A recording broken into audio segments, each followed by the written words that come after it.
As we know, New Zealand is famous for its love of the great outdoors, boasting natural and pristine landscapes with world-renowned hiking trails that thousands enjoy every year. Unfortunately, this is not without risk. The greatest risk facing people in this situation is to lose their way and become lost in the wilderness. And once people are lost, it is difficult and costly to find them, and it is an unfortunate reality that not all will be found before it's too late, or possibly even at all. So let's talk about our problem tree. Our core problem is people who are lost not being found. The causes of this being lack of resources, preparation, and the search areas being too vast. Symptoms of this are trauma, injury, death, and the enormous social costs involved.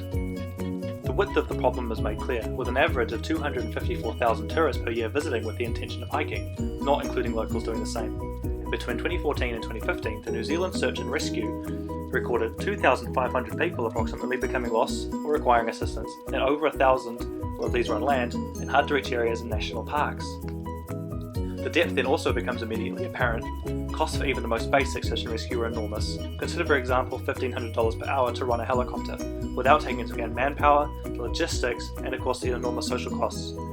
We've estimated it's $3 to $4 million per early death should a rescue not succeed.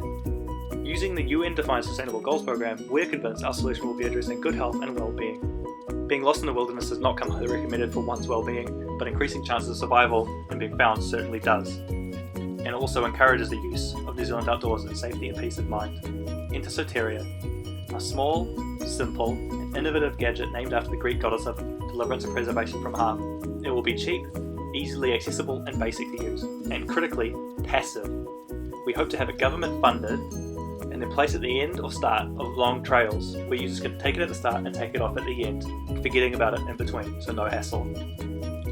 Soteria works by emitting a radio frequency that will get stronger for searches the closer they get, and so should the user become lost and an alarm is raised by themselves or a third party, searchers equipped with receivers can quickly locate Soteria signals to rapidly reduce the searching area and hone in on the lost user's location for a much quicker rescue.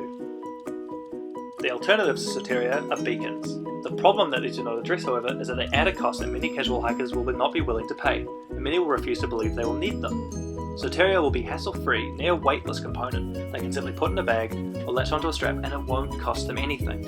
And should they become incapacitated, a situation where a beacon would not help, Soteria will still be passively aiding them and the rescuers when a search is underway. For category of value, we place Soteria in reducing costs and increasing productivity, as the government and search and rescue will require far fewer resources and therefore much lower costs per rescue, and reducing the social costs by hopefully avoiding some of the fatalities that would otherwise be inevitable. And with a better resource allocation, they can now boost productivity elsewhere. To measure this, our KPI is to collect data on the average speed increase and cost decrease from persons saved where Soteria was in use as opposed to the previous average of a non-Soteria aided rescue, and hopefully a reduction in fatalities. Thanks for watching, that's Soteria.